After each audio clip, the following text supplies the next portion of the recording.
ये है कि मज़ाहिया मैं लिखना नहीं चाहता, लेकिन जब भी कोई मुश्किल पड़ती है तो साथ ही मैं उस पता नहीं क्या वजह, एक दिन मैं गाड़ी में जा रहा था तो कोई ज़हन में शेर आ गया तो मैंने लिखना शुरू किया, तो गलती हो गई, मुझे पता नहीं चला मेरे साथ मोटरसाइकिल पे पुलिस वाला मुझे देख रहा था। उसने आगे जाके मुझे रोक लिया, मैं डर गया, मैंने कहा ये क्या हो गया भाई। तो लेकिन खुशकिस्मती से शायद वो मुझे जानता था या क्या, बहरहाल मैं हैरान हुआ कि उसने मुझसे ऑटोग्राफ मांगा।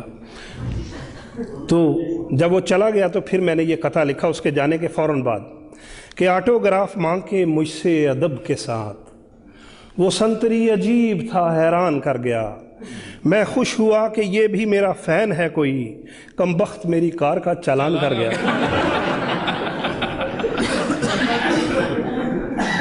एक कथा है जी कि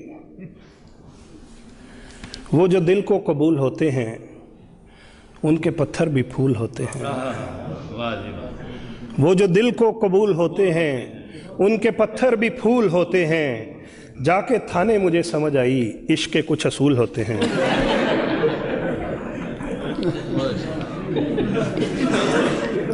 एक कथा है सिर्फ मर्द हजरात के लिए है, मेरी बहनों से दरख्वास्त है कि वो ना सुने, ये सिर्फ मर्द हजरात के लिए है कि आप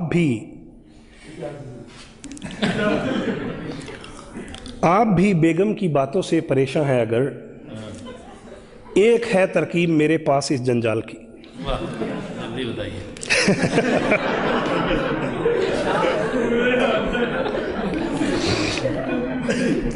आप भी बेगम की बातों से परेशान हैं अगर, एक है तरकीब मेरे पास इस जंजाल की, आज जाके आप भी बेगम से बस इतना कहें, आप जब खामोश हो लगती हैं 16 साल की।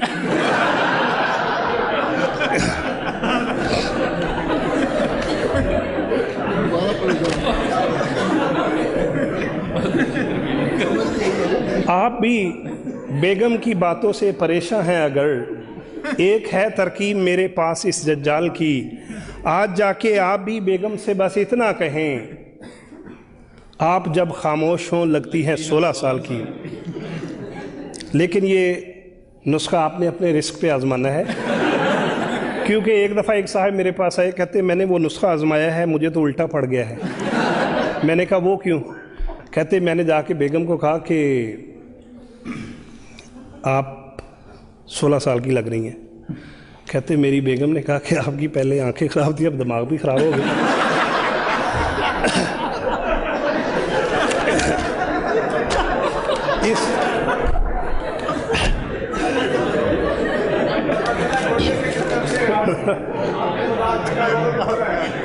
जी, इसलिए कंपनी की कोई गारंटी नहीं है। करके अगवा सांस मेरे बास की, करके अगवा सांस मेरे बास की, दी है धमकी डाकुओं ने बॉस को। करके अगवा सांस मेरे बास की, दी है धमकी डाकुओं ने बास को, तुमने पहुंचाए अगर ना 5 लाख, छोड़ देंगे हम तुम्हारी सास को।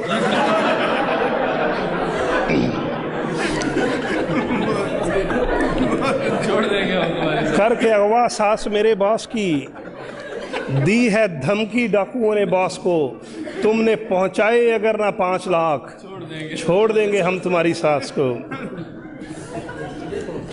बाज़ ख़वातीन बहुत नेक दिल होती हैं, साफ़ गो होती हैं, साफ साफ बात करती हैं।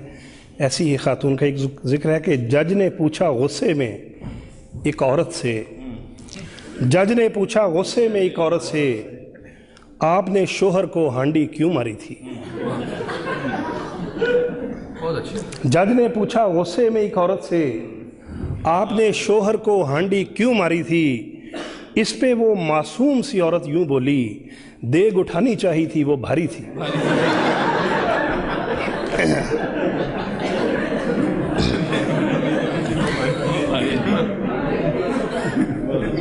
जो हमारे मोहतरम ख्वाजा साहब ने फरमाया, मैं साहिलों पे रहूं फिर भी मुझको प्यास रहे,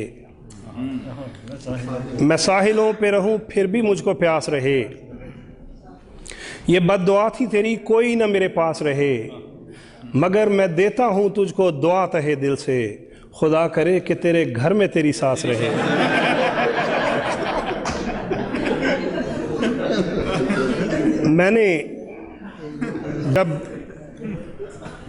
मैंने जब ये कथा लिखा तो मेरी बाज़ बहनों ने मुझे पकड़ लिया। उन्होंने कहा कि आपने सास के ख़िलाफ़ लिखा है, अब आपकी जान सिर्फ इसलिए छूट सकती है कि आप सास के हक़ में लिखें।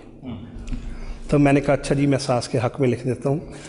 अगली दफ़ा एक जगह बहुत बड़ी गैदरिंग थी, वहाँ पे मैंने ये शेर लिखा कि फ़कत एक शेर था मैंने सुनाया सास के बारे,